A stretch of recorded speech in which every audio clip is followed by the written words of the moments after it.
RPM planning is a way to maximize the results of your life and maximize your sense of fulfillment and joy. It's both. In order to do that, we got to change what we focus on from the question of what do I have to do to what's my outcome? What do I want? What's most important to me? What's the result I'm committed to getting? That one change will change completely how you respond in your life, because it'll change you from focusing where everyone's demanding your attention or what you're afraid of or what might give you pleasure in the moment to what's most important to you. And those, by the way, are the three things that get our focus. If we don't discipline ourselves, what gets our focus? Something we're afraid of, something will give us pain. What's the second thing that gets our focus? If we don't pay attention, something will give us pleasure. It's like, you know what, I'm so stressed out. Oh, that chocolate's looking good.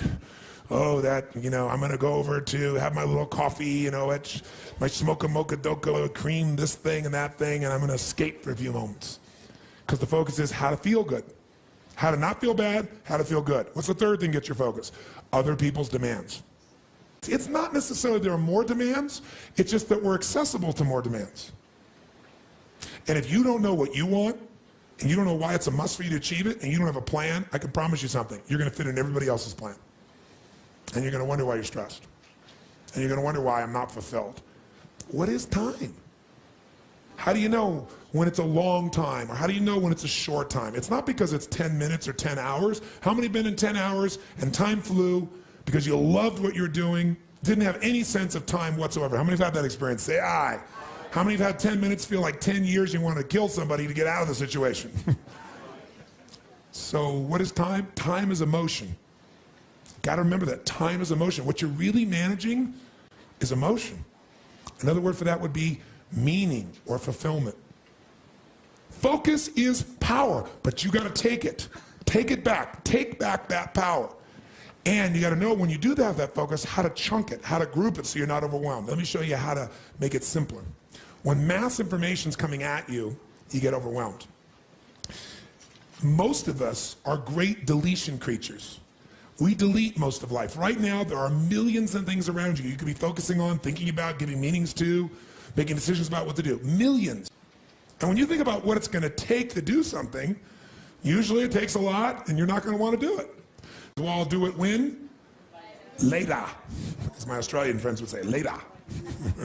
Right? And of course, the problem with doing it tomorrow is when you get to tomorrow, tomorrow is today, and tomorrow never comes.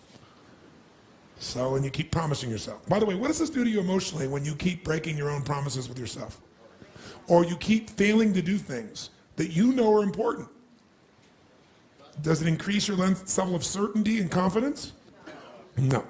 What it does is it erodes it. And when you erode confidence in one area, believe it or not, it affects the other areas too. Do you believe me on that? Don't believe me. What about your own life experience?